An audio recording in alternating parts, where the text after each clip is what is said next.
तो फिलहाल आपको क्या करना है, तो आप हमारी वन शॉट सीरीज देखकर या कोई भी ऐसे वन शॉट सीरीज के वीडियोस देखकर फिलहाल आपको बिजनेस स्टडीज की कंसेप्ट स्ट्रॉन्ग कर लेने हैं। लेकिन फिलहाल ये 30 डेज जी जान डालकर आपको ये कोशिश करनी है कि आपके सारे कंसेप्ट, सारे चैप्टर्स, सारे न्यूमेरिकल्स और केस स्टडीज पे आप फोकस करो। बुक लो, पेपर लो, वहां पे आप प्रॉपर्ली क्वेश्चन लिखो, सिंसियरली जैसे एग्जाम में पेपर सॉल्व करते हैं, अलार्म क्लॉक में 3 घंटे का टाइमर लगाओ और देखो क्या तुम सॉल्व कर पाए। देखो, अगर आपको हर एक सब्जेक्ट के इंपॉर्टेंट क्वेश्चंस करने सिंसियरली करोगे ना, 5 दिन में खत्म हो जाएंगे। तो बेटा यहाँ पे आपकी डेट शीट ऑलरेडी रिलीज हो चुकी है, तो इसीलिए मैं यहाँ पे दिशाकारी आपके लिए फटाफट एक full proof final strategy video लेकर आई हूँ।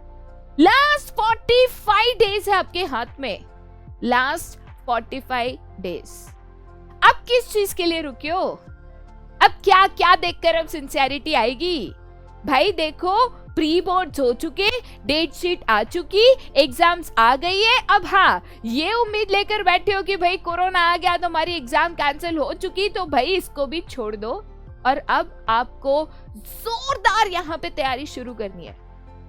बड़ी तैयारी कैसे करनी है, क्या करना है, क्या कर सकते हो, कैसे कर सकते हो, भाई आज की वीडियो में मैं आपको यही बताने वाली हूँ। तो वीडियो को अंत तक जरूर देखिएगा, क्योंकि ये वीडियो हो सकता है पूरी कहानी पलट के आपके लिए रख दे।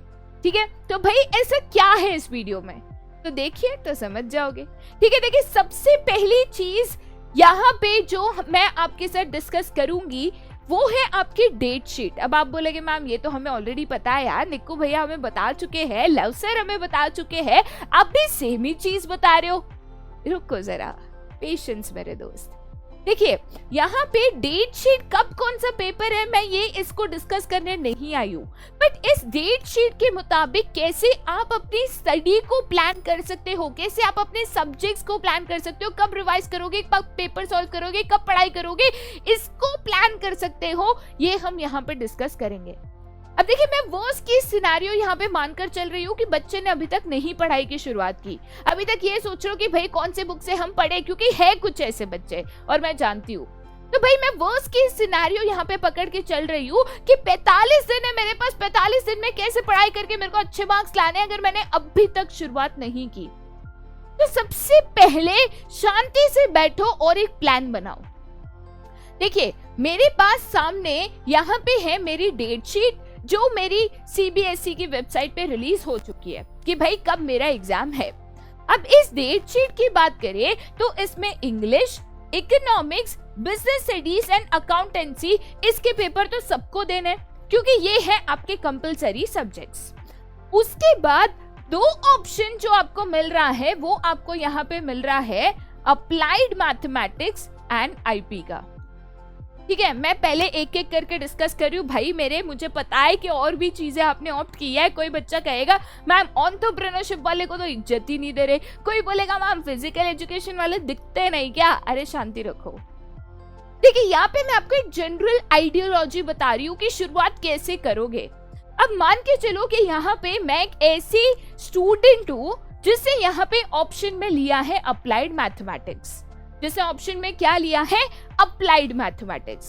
तो ऐसे केस में लेटेस्ट से मेरी एग्जाम यहाँ पे शुरू होने वाली है 24 फरवरी से, और उसके बाद अप्लाइड मैथ्स यहाँ पे मेरी है मान के चलो 11 मार्च को। तो यहाँ पे करीबन आप कह सकते हो कि करीबन आपको 15 डेज का यहाँ पे गैप मिल रहा है। भाई मैं एग्जैक्ट कैलकुलेशन नहीं कर रही हूँ, अप्रोक्सीमेट बता रही हूँ कि भाई करीबन आपको 15 दिन का गैप मिलेगा। तो इस 15 दिन में अप्लाइड मैथ्स आपका एक प्रैक्टिकल सब्जेक्ट है। ये 15 डेज का अगर आपको यहाँ पे गैप मिलता है अप्लाइड मैथमेटिक्स में, 15 डेज का अगर आपको गैप मिलता है तो ये 15 डेज मेरे लिए इनफ है to revise formulas, solve important questions and solve PYQs, that is previous year questions, जो कि important questions में ही आता है। तो मैं 15 दिन में मान के चलो ये सारी चीजें कर सकती हूँ। तो फिलहाल मुझे क्या करना है, तो अप्लाइड मैथमेटिक्स के कंसेप्ट मुझे फटाफट समझने हैं, जिसके वीडियो चैनल पे अवेलेबल है। मैंने कंसेप्ट को समझा, कुछ सम्स को सॉल्व किया, बस। बाकी मेरा फोकस कहाँ पे है, तो भाई इंग्लिश की पढ़ाई तो हम अंत में ही करते हैं, जब पेपर आता है तब हम पढ़ाई करते हैं। तो ऐसे केस में इंग्लिश की पढ़ाई मुझे शुरू करनी है। बट जरूरी है मैं अभी से करूं? बिल्कुल। जरूरी है मैं रोज करूं? बिल्कुल नहीं। तो लेटेस्ट से हफ्ते में 2 दिन मैं डेडिकेट करती हूँ जहां पे मैं इंग्लिश की पढ़ाई करूंगी, तो भी आराम से 24 फरवरी तक इंग्लिश की तैयारी हो जाएगी। ठीक है, चलो। लेकिन खतरा यहाँ पे क्या है कि 11 मार्च के बाद नेक्स्ट पेपर मुझे देना है इकोनॉमिक्स, जो कि है 17 मार्च। तो मुझे यहाँ पे सिर्फ 6 दिन मिल रहा है। अब इकोनॉमिक्स की बात करूं तो इकोनॉमिक्स में क्या 6 दिन इनफ है? क्या आप मैक्रो इकोनॉमिक्स, इंडियन इकोनॉमी, उसकी पढ़ाई, उसका रिवीजन, उसके सैंपल पेपर, पीवाईक्यूज 6 दिन में कर लोगे? सवाल ही नहीं, क्योंकि इकोनॉमिक्स लेंदी है। उसको 6 दिन में उसके diagrams, numericals, concepts, dates, revision, PYQs नहीं याद कर पाओगे। तो फिलहाल आपका एम यहाँ पे होना चाहिए, सबसे पहली चीज इकोनॉमिक्स के चैप्टर्स को कंप्लीट करना। ये जो आपको यहाँ पे 6 डेज का गैप मिल रहा है ना इकोनॉमिक्स में, ये 6 डेज आपको रखने चाहिए फॉर रिवाइजिंग। ठीक है, इसके डेट्स को याद करना, न्यूमेरिकल्स को सॉल्व करना, ये 6 दिन उसमें लगेंगे। भाई 3 दिन इंडियन इकोनॉमी, 3 दिन मैक्रो करोगे ना, तो भी मुश्किल से revision, numericals, formula revision, dates याद रखना ये हो पाएगा मुश्किल से। ठीक है, तो चलो ये 6 दिन में आपने ये कर लिया, बट फिलहाल आपको इकोनॉमिक्स पे यहाँ पे फोकस करना है। ठीक है, अब अप्लाइड मैथ्स दिया तो आईपी का तो पेपर आपका है नहीं। उसके बाद सीधा 25 तारीख को आपको यहाँ पे बिजनेस स्टडीज का पेपर है। ठीक है, 25 तारीख को बिजनेस स्टडीज का पेपर है, मतलब करीबन आपके लिए यहाँ पे लेटेस्ट से 7 डेज, 1 हफ्ते का आपके पास गैप है लेटेस्ट से। ठीक है, 1 हफ्ते का गैप है, तो वापस वो 1 हफ्ते में रिवीजन, डेट्स याद करना, पीवाईक्यू, सैंपल पेपर, ये आप आसानी से कर लोगे, क्योंकि बिजनेस स्टडीज में कंपैरेटिवली जो डेट्स एंड टेक्निकलिटी है वो कंपैरेटिवली कम है। राइट, तो फिलहाल आपको क्या करना है, तो आप हमारी 1 शॉट सीरीज देखकर या कोई भी ऐसे 1 शॉट सीरीज के वीडियोस देखकर फिलहाल आपको बिजनेस स्टडीज के कंसेप्ट स्ट्रॉन्ग कर लेने हैं। थ्योरी पार्ट पूरा कंप्लीट करना है, क्योंकि वो 7 दिन में आपको केस स्टडीज हो सके उतना मैक्सिमम सॉल्व करना है। सैंपल पेपर हम ऑलरेडी सॉल्व करा चुके हैं, वो एक वीडियो भी देख लोगे, सैंपल पेपर सॉल्व हो जाएगा। प्रीवियस ईयर क्वेश्चंस भी हम आपके लिए करा देंगे, तो वो भी आपका काम कंप्लीट हो जाएगा। ठीक है, चलिए कोई दिक्कत नहीं, 7 दिन में ये भी हो जाएगा। वापस आपको यहाँ पे 6 दिन मिल रहे हैं अकाउंटेंसी के लिए। भाई 6 दिन अकाउंटेंसी की प्रैक्टिस, रिवीजन, वापस प्रैक्टिस करना है, पीवाईक्यू करना है, वो भी काम आपका हो जाएगा। चलो कोई दिक्कत नहीं है। राइट, बट यहाँ पे सबसे इंपॉर्टेंट क्या है, मैं ये सोचती हूँ कि लेटेस्ट से मेरे एग्जाम में इतना गैप है, तो मैं काम करती हूँ ना यार, तभी भी पढ़ लूंगी। देखिए ये पॉसिबल नहीं है, और इन्हीं कंसेप्ट्स के ऊपर, इन्हीं तरीकों के ऊपर आज का ये वीडियो पूरा बेस्ड है कि भाई किस तरीके से आपको चीजों को प्लान करनी है। अगर आप ये डेट शीट यहाँ पे देखते हो, किस तरीके से आपको शुरुआत करना है। सबसे पहले ये जो 45 डेज है आपके पास, इन 45 डेज में से 30 डेज आपको यहाँ पे देने हैं for concepts plus numericals plus case studies, जो आपके ये 30 डेज में क्लियर होने चाहिए। अब आप बोलोगे मैम 1 महीने में सारे सब्जेक्ट्स का कैसे हो जाएगा, वो भी बताऊंगी, बट फिलहाल सुन लो स्ट्रेटेजी क्या है। 30 डेज, अब इसमें संडे छुट्टी, न्यू ईयर, 1 तारीख, पार्टी शार्टी, गोवा वाले बीच पे सब भूल जाओ, सब भूल जाओ, वो बाद में हो जाएगा। जिंदगी मेरे दोस्त बहुत लंबी है, हो जाएगा। ठीक है, लेकिन फिलहाल ये 30 डेज जी जान डालकर आपको ये कोशिश करनी है कि आपके सारे कंसेप्ट, सारे चैप्टर्स, सारे न्यूमेरिकल्स और केस स्टडीज पे आप फोकस करो। बाकी के बच्चे जो 15 डेज है, ये 15 डेज आपका revision, formulas, PYQs, important questions, इसके ऊपर जाना है। अब एक बच्चा मुझे पूछता है मैम 30 डेज में तो सारे चैप्टर्स के सारे क्वेश्चंस नहीं होंगे। मेरे को मालूम है और मैं एक्सपेक्ट भी नहीं करती हूँ कि साल भर में जो आपको पढ़ाया गया, जिसको पढ़ाने के लिए 1 साल आपको लग गया, जिसको 1 साल में इतने लेक्चर्स लेके आपको पढ़ाया गया, वो आप 30 डेज में जादूगिरी करके एक साथ पढ़ लो। ये मैं एक्सपेक्ट भी नहीं करती। और इसीलिए हम आपको कंसेप्ट ऑफ प्रायोरिटाइजिंग भी आज यहाँ पे सिखाने वाले हैं कि एंड मोमेंट पे सोचोगे कि हर कंसेप्ट, हर वर्ड, हर ऑब्जेक्टिव मैं करूं और 95 प्लस लाऊं, तो ये आपका एक ऐसा गोल है जो अचीव नहीं हो सकता है। It is not achievable. But हाँ, यहाँ पे अगर आप प्रायोरिटाइज करो, ये टाइम पे मुझे बस कंसेप्ट स्ट्रॉन्ग करने हैं, मुझे न्यूमेरिकल्स को प्रैक्टिस करना है, मुझे यहाँ पे केस स्टडीज को प्रैक्टिस करना है, ठीक है। अब कुछ कंसेप्ट्स रह गए या एक चैप्टर का एक क्वेश्चन बहुत डिफिकल्ट है जो मेरे से हो ही नहीं रहा है, तो क्या मैं उसके पीछे 4 दिन डालूं? बेटा मत डालो ना।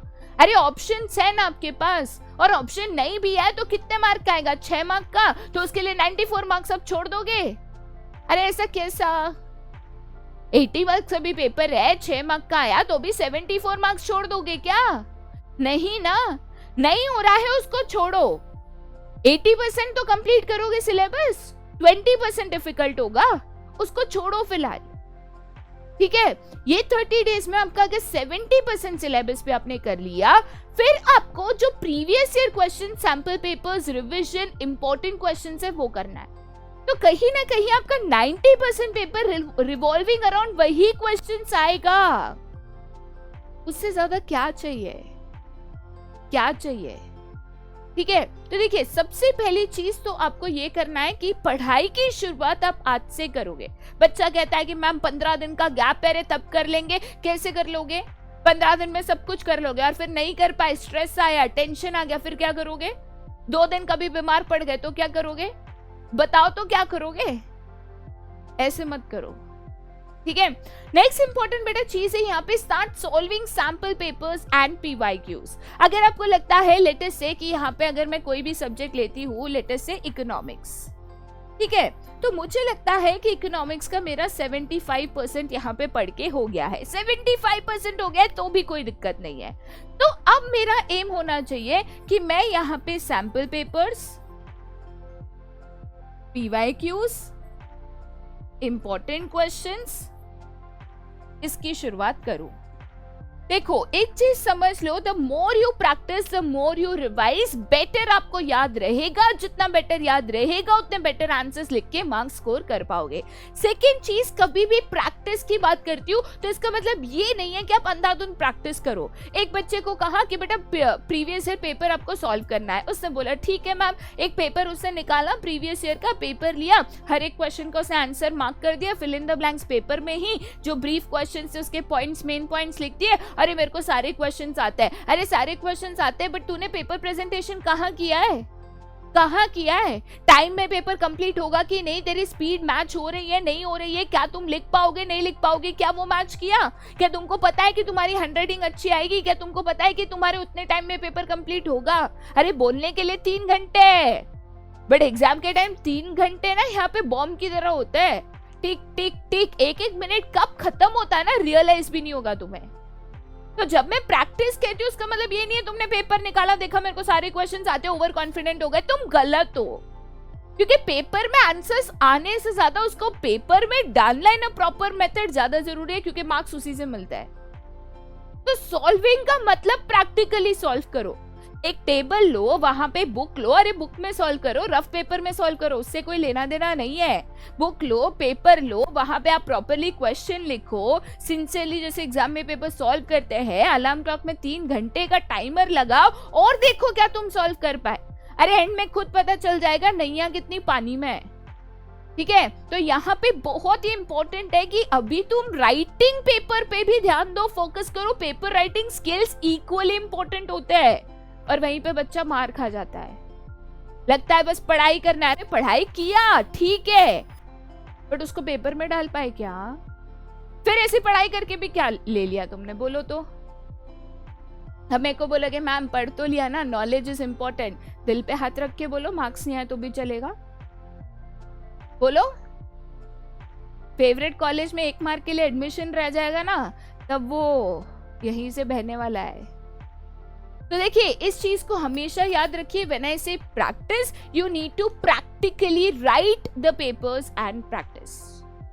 और अब मैं आती हूँ सबसे इंपॉर्टेंट टॉपिक पे। जैसे डेट शीट रिलीज होती है ना, बच्चे को लगता है कि भाई अब मैं एकदम सिंसियर हो गया। ठीक है, ओके, वेरी गुड अगर आप हो गए। फिर मैं फर्स्ट चैप्टर के फर्स्ट पेज से, इंट्रोडक्शन से आज पढ़ने की शुरुआत करती हूँ। भाई साहब, तुम्हारी पेज है 350 पेजेस की बुक है तुम्हारी। हाँ, तुम एक दिन में अगर 10 पेज भी करते हो, अरे छोड़ो 8 घंटा पढ़ाई कर रहे हो, ठीक है। एक दिन में अगर तुमने 50 पेज भी कर लिए, 6 दिन इंटू 5 सब्जेक्ट्स इंटू प्रैक्टिस, हो जाएगा 45 डेज में। रीड करना है कि याद करना है कि समझना है? रीडिंग के लिए तो मैं तो 200 पेज की बुक एक दिन में खत्म कर दूं, चलेगा, मार्क्स आ जाएगा। देखिए, ये स्टेज पे डू नॉट थिंक कि सब कुछ हो जाएगा, बट हाँ, एक तरीका है जिससे सब कुछ ना कर कर भी आपको अच्छे मार्क्स मिल सकते हैं, जिसको हम कहते हैं प्रायोरिटाइजिंग। देखिए, सबसे पहले आपको यहाँ पे इंपॉर्टेंट क्वेश्चंस की लिस्ट बनानी है। देखिए, आपका ये काम हमने आसान कर दिया है आपके टाइम को बचाने के लिए। इंपॉर्टेंट क्वेश्चंस का वीडियो आपको चैनल पे मिल जाएगा हर एक सब्जेक्ट का, तो उसमें आपको ये क्वेश्चंस ऑलरेडी मिल जाएंगे। नहीं उसके ऊपर निर्भर रहना, एक सिंपल तरीका है इंपॉर्टेंट क्वेश्चंस का ड्राफ्ट करना। पॉइंट नंबर 1, सैंपल पेपर में जो भी क्वेश्चन मार्क दिए गए हैं उन क्वेश्चंस के टॉपिक को पढ़ना। सेकेंड, PYQs के पेपर लो, उनमें ऐसा टॉपिक जो रिपीटेटिवली हर साल आ रहा है, उन टॉपिक्स को पढ़ो। ठीक है, अब जैसे मान के चलो प्रोसेस ऑफ प्लानिंग है, तो process of planning important topic है, वो एज अ ब्रीफ भी आ सकता है, एज अ केस स्टडी भी आ सकता है, तो टॉपिक इंपॉर्टेंट है। ठीक है, ऐसे इंपॉर्टेंट टॉपिक्स की लिस्ट बनाओ, फर्स्ट इन इंपॉर्टेंट टॉपिक्स को करो हमेशा। सेकेंड, हमेशा प्रैक्टिकल सब्जेक्ट्स के फॉर्मूलाज, प्रोफॉर्मास, केस स्टडी, इनको करो। ये करने के बाद थर्ड, कंसेप्ट्स को क्लियर करो। जैसे प्लानिंग क्या है, कंट्रोलिंग क्या है, क्रिटिकल पॉइंट मेथड क्या है, मैनेजमेंट बाय एक्सेप्शन क्या है, नेशनल इनकम क्या है, जीडीपी क्या है, एनडीपी क्या है, कंसेप्ट्स को क्लियर करो। उसके बाद जो टाइम बचता है तो additional questions, additional concepts, additional numericals, इसको करो। आज अगर आप अकाउंटेंसी या मैथ के भी न्यूमेरिकल्स कर रहे हो तो भाई सारे क्वेश्चंस एक्सरसाइज में मत करो। अपने टीचर को पूछो कि भाई ये एक्सरसाइज में कितने वैरायटी के क्वेश्चंस है, या खुद देखो भाई यहाँ पे अगर 10 क्वेश्चन है, 3 वैरायटी के, तो हर एक वैरायटी का एक एक क्वेश्चन करो, फिनिश इट अप, है ना। अभी ऐसे मत सोचो कि मेरे को सब कुछ करना है, वो होने से रहा। अगर कोई क्वेश्चन है जो नहीं समझ में आ रहा है, दिमाग में नहीं जा रहा है, फिलहाल उसको स्किप करो। सी, अभी 30 डेज में अगर आपको चीजों को करना है, you will have to learn to prioritise. पहले आज इंपॉर्टेंट क्वेश्चंस की शुरुआत करो। देखो, अगर आपको हर एक सब्जेक्ट के इंपॉर्टेंट क्वेश्चंस करने सिंसियरली करोगे ना, 5 दिन में खत्म हो जाएंगे। कितने क्वेश्चंस दिए मैंने बिजनेस स्टडीज के इंपॉर्टेंस में, कितने? ठीक है, हार्डली 30 क्वेश्चंस। तो 30 क्वेश्चंस 5 दिन में नहीं हो जाएंगे? नहीं हो जाएंगे? हो जाएंगे। तो सबसे पहले ये इंपॉर्टेंट क्वेश्चंस को आपको आज करना है, आज से शुरू करना है। ठीक है, और इसीलिए मेरा नेक्स्ट पॉइंट जो है उसी के ऊपर बेस्ड है कि भाई स्मार्ट गोल्स को सेट करना है। अब देखिए, आज आप गोल सेट करोगे कि मैं आज से 12 घंटा पढ़ूंगा, वो पॉसिबल नहीं है ना, नहीं है ना। तो ऐसा क्यों गोल सेट करते हो जो आप अचीव ही ना कर पाओ भाई? तो आज से हीरोगिरी पे नहीं आना अपने को, 12 घंटा पढ़ूंगा, दिन रात पढ़ूंगा। अरे क्या मतलब है 4 दिन ऐसा करके? फिर बीमार हो जाओगे, फ्रस्ट्रेट हो जाओगे, कंटाल जाओगे। 3 दिन वेस्ट किया, तो आपने यहाँ पे 10 दिन में 12 घंटा पढ़ा, तो एक दिन का 2 घंटा भी नहीं हुआ ना। क्या फायदा? तो देखिए, सबसे पहली चीज, आज आप अगर गोल सेट कर रहे हो तो आपको यहाँ पे स्मार्ट गोल्स को सेट करना है। अब जैसे फॉर एग्जांपल मान के चलिए कि आप यहाँ पे शुरुआत करते हो, आपका सबसे पहला पेपर लेट अस से एंटरप्रेन्योरशिप है, अगर आपने ऑप्ट किया है, ठीक है, तो मैं यहाँ पे सबसे पहले जो मेरा एंटरप्रेन्योरशिप पेपर है, आप लोग जनरली जिसको एंटरप्रेन्योरशिप कहते हो, इस पेपर का सबसे पहला काम मुझे इंपॉर्टेंट क्वेश्चंस की लिस्ट बनानी है, ठीक है। अब देखिए, इस सब्जेक्ट में करीबन आपके 6 चैप्टर्स है, जिसमें एक चैप्टर आपका न्यूमेरिकल है, चैप्टर नंबर 5, ठीक है। तो ऐसे केस में मैं यहाँ पे इंपॉर्टेंट क्वेश्चंस इस चैप्टर के 2 डेज में कवर कर सकती हूँ, प्लस 3rd डे में यहाँ पे मैं इसके न्यूमेरिकल्स एंड फॉर्मूलाज की प्रैक्टिस कर सकती हूँ, ठीक है। अगर 6 चैप्टर्स है, एक तो न्यूमेरिकल हो गया, 5 चैप्टर्स है, तो हर एक चैप्टर से ज्यादा 3 क्वेश्चंस इंपॉर्टेंट होंगे। बेटा 15 क्वेश्चन प्लस कंसेप्ट के लिए 3 दिन मोर देन इनफ है, मोर देन इनफ है, ठीक है। तो ये 3 दिन मैंने एंटरप्रेन्योरशिप को किया। अब जरूरी नहीं है मंडे ट्यूसडे वेडनेसडे में एंटरप्रेन्योरशिप करूं, कोई जरूरी नहीं है, एक सब्जेक्ट करके बोर हो जाओगे। तो मंडे को एंटरप्रेन्योरशिप किया, ट्यूसडे को इकोनॉमिक्स कर लो, वेडनेसडे को एंटरप्रेन्योरशिप किया, थर्सडे को बिजनेस स्टडीज कर लो। क्या दिक्कत है भाई मेरे, क्या दिक्कत है? तो टारगेट ऐसे सेट करो कि आप अचीव कर सको। ऐसे अपने आप को ओवरबर्डन करोगे कि 12 घंटा पढ़ना है, 12 घंटा पढ़ना है, वो नहीं होना है। Set goals that are achievable, that are time bound. मुझे ये पढ़ना है, मैं आज से पढ़ूंगा। अरे टाइम, मैं ये करूंगा कब? शुरुआत करो, ठीक है। You have to start somewhere. कल कभी नहीं आता, और इसीलिए लास्ट पॉइंट मुझे यही कहना है कि आज नहीं तो कब। अब डेट शीट भी आ गई, एग्जाम्स भी अनाउंस हो गए, प्री बोर्ड्स भी हो गया, वाइवास भी आ गया। आज नहीं तो कब करोगे? कल से। ये कल शब्द किसने बनाया? कल कभी नहीं आता है। देखो, आज नहीं तो कब, और आप नहीं तो कौन। भाई मेरे, खुद को जितना मोटिवेट कर सकते हो ना, उतना कोई आपको नहीं कर पाएगा। आप नहीं तो कौन? अच्छी जिंदगी चाहिए तो आप नहीं तो कौन अपनी जिंदगी अच्छी बना पाएगा? अच्छा करियर चाहिए, कौन दे पाएगा? गिफ्ट है कि बॉक्स में डाल के आपको दे दूं? नहीं है ना। आज नहीं तो कब, और आप नहीं तो कौन। आपके अलावा आपकी जिंदगी कोई अच्छी नहीं बना सकता, आपके अलावा आपके सपने कोई पूरा नहीं कर सकता। और इसीलिए देरी हो जाए उसके बाद शुरुआत करोगे। वो कहावत है ना, आग लगने पे कुआं खोदो। ऐसी शुरुआत का क्या फायदा, क्योंकि तब तक जो नुकसान होना है ना, वो हो चुका होगा। तो फिलहाल अगर ये वीडियो देख रहे हो तो वीडियो के अंत में जाके बुक खोलना और इसकी शुरुआत करना, काम करने की प्लानिंग कर लेना। कब क्या पढ़ोगे डिसाइड करके पढ़ना शुरू कर देना। अब मैं मंडे से शुरू करूंगा, या एक लास्ट 31st एंजॉय कर लेता हूँ, उसमें क्या हो गया इतना देर, तो और 2-4 दिन बाद में वो 2-4 घंटे भी कितने अहम थे ना, वो पता चले। तो देखिए, एक सिंपल सी चीज है, स्टार्ट राइट नाउ। जितना लेट होना था ऑलरेडी हो चुके हो। Start right now. Date sheet उठाओ, कौन से पेपर में कितना गैप मिल रहा है, कौन से सब्जेक्ट की कितनी तैयारी हुई है, उस हिसाब से प्लानिंग आज के आज करो बेटा। प्रायोरिटाइज करो, इंपॉर्टेंट क्वेश्चंस हर एक चैप्टर के निकाल के बुक में मार्क करके उनको पढ़ने की शुरुआत करो। फॉर्मूला शीट बनाओ आज, अभी, ठीक है। तो इसी के साथ बेटा मैं इस वीडियो का तो अंत कर रही हूँ, क्योंकि फिलहाल आपके लिए सबसे जो इम्पोर्टेंट चीज है वो है टाइम। तो ज्यादा टाइम लूंगी नहीं, बस 5 ऐसे पॉइंट्स है जो आज मैंने आपको बताए, और सच कह रही हूँ, अगर आपने इसको फॉलो किया ना तो जिंदगी बदल जाएगी।